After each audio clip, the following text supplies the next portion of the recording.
Last time we read, we had the exciting event of Marty watching Judge shoot a deer, which is illegal. Makes you wonder if Marty has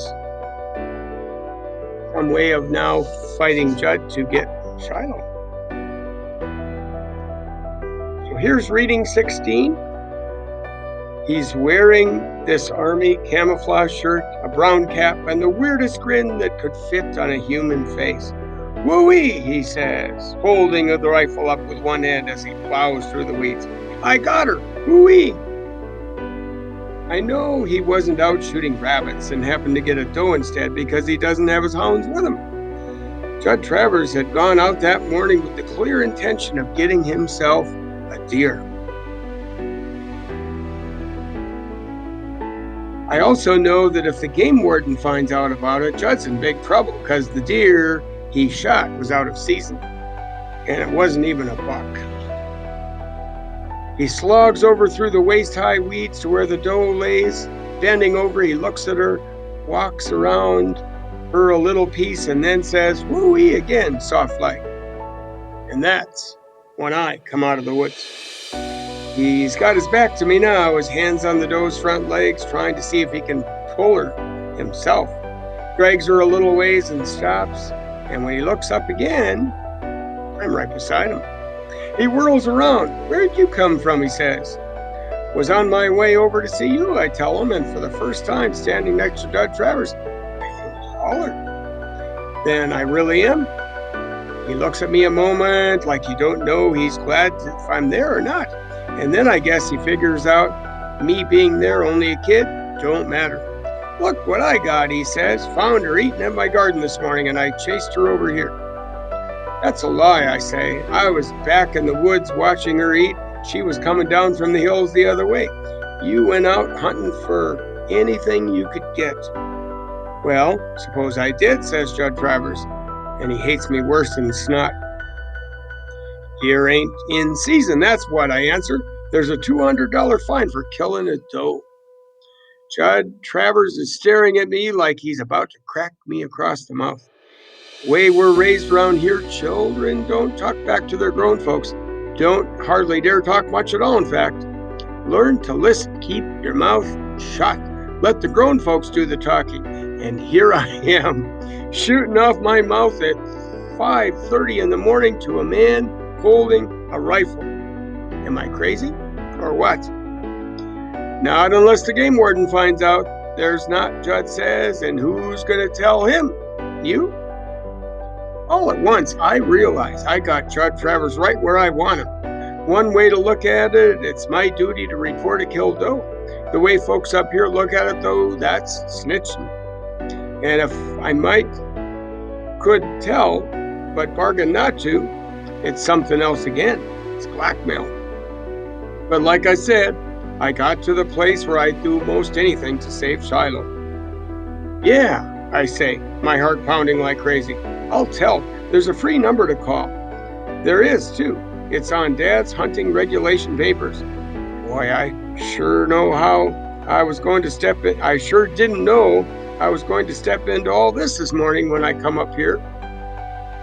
Now Judd's looking at me real good. His eyes narrow down to little slits. "Your pa put you up to this?" No, this is me talking."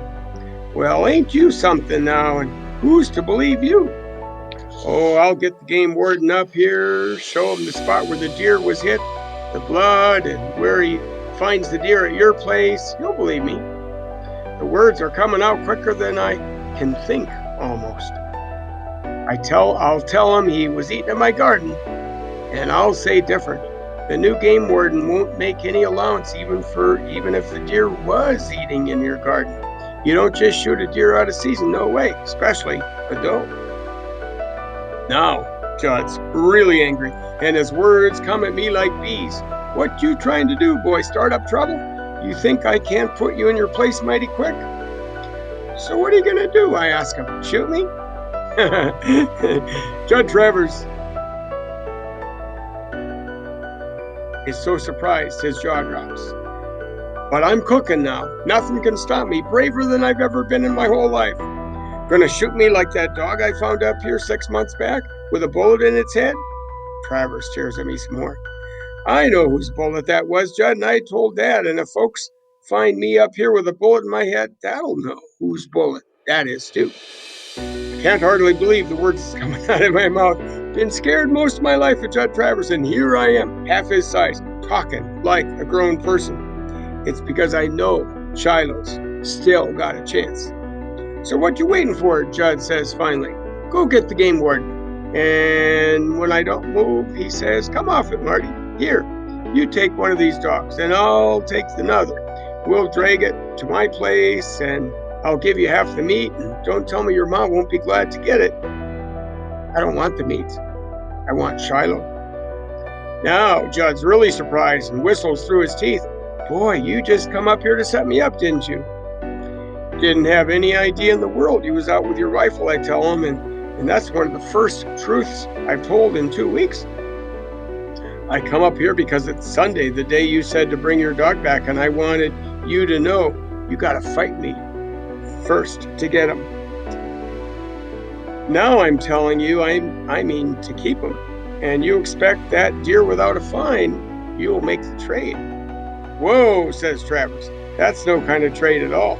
If I hadn't got me a deer this morning, what would you have bargained with then? I didn't have an answer to that because I hadn't been thinking about a deal. Judd had already said he wouldn't sell Shiloh. Judd's eyes narrowed down even more till it almost looked like he was asleep. I just bet you would tell the game warden too. Jesus' name I would. And you're saying if I let you keep my hunting dog, you're going to keep the deer a secret? I begin to see now I'm no better than Judd Travers, willing to look the other way to get something I want. That's something, Shiloh. Yes, I will, I tell him, not feeling at all great about it. Well, you got to do more than that, boy, because I paid $35 for that dog, and I want $40 to let him go. For the first time, I can see a thin ray of hope that maybe he'll let me buy Shiloh. I'll get you that money somehow by and by, I promise. I don't want the money by and by. I want it now. And if you haven't got it now, you work for me to pay it off. You make a deal with Judd Travers and you're only 11 years old, you take what you can get. Best of all. But all I'm thinking is dog. You got a bargain, I tell Judd, and now my feet want to dance. My face wants to smile, but I don't dare let my delight show through. You listen here, says Judd. I'll pay you $2 an hour, and that comes to 20 hours to earn $40, and the work ain't easy. I'll do it, I say. Beginning now, says Judd, and I can tell he's getting a bit edgy that someone else might come through the field, wondering about those rifle shots and see how he got the doe. Help me get this deer to my trailer. I'm so glad to be getting Shiloh I can hardly think straight, but I'm thinking straight enough as I help drag that doe to Judd's to know that by letting him get away with this, I'm putting other deer in danger. He kill this one out of season, he'll figure out he can kill some more. And to save Shiloh, I'm making it harder for deer. I swallow. All I got to do, though, is think of the way he'd look at me. I ever give him back to Judd, and then I want to get on with my job. When we get to the trailer at last, we carry the deer around to the three-sided shed Judd got in the backyard. First thing Judd does is bleed the doe to keep the meat from spoiling. And then he goes out and messes up the tracks with his foot, kicking up the grass where we'd matted it down and covering the trail of blood with dust. I get home from work every day at 3, Judd says, and I want you here when I pull up. You work for me 2 hours a day, 5 days a week. I want the wood back there stacked. I want the weeds cut and the grass mowed. And I want my beans picked, my corn hoed. Whatever I think I want to be done, that's what you do. And I want you here starting tomorrow.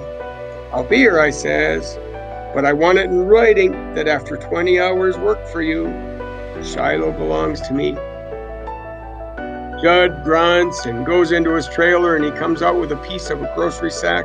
a paper grocery sack, and the words Beagle hunting dog to Marty Preston for 20 hours work, J. Travers. It occurs to me suddenly that maybe after I do all the work, he tries to pay me off with one of his other dogs. Right, Shiloh, I tell him. He gives me a pained look and crosses out Beagle, writes Shiloh in its place, but don't spell it right, leaves off the H at the end. I take the paper and put it in my pocket. I'll be here tomorrow, I say. And you ever tell anyone about that dear boy, you're going to be more than sorry you opened your lips. You got my word, I say, which, considering all the lying I've been doing lately, doesn't seem like it amounted to much. It did, though. I walk away from Judd's travel in a sort of zigzag line, half expecting a bullet in my back any moment, even though I'm pretty sure he wouldn't. Soon as I'm out of sight, though, I race through the woods, heart going thumpity thump. Can't keep the smile back no longer. Shiloh's mine. The words keep coming back again and again. He's safe. Should feel even more joyful, though. Thought once if I could just get Shiloh for my own, it would be the finest day of my life. In a way, though, it isn't. Could be Judd give in because he couldn't think of anything else at the moment to do. Said I could have Shiloh just because he needed some help with the deer. Could be that once he got rid of the evidence, he'd tell me to go ahead and get the warden and that I wasn't to have the dog. Could even say that he never wrote that on the grocery sack and that I wrote it myself. I don't think so, though. What worries me most is that Judd could go through with the bargain and give Shiloh to me, but then someday, when Shiloh's running free in the woods and by himself, Judd might put a bullet in his head just to spite me. Wow. That's the end of reading 16. So, get out your Google Doc, do your good summary, your questions, predictions, your feelings, your thoughts. That was quite a turn of events in the story, wasn't it?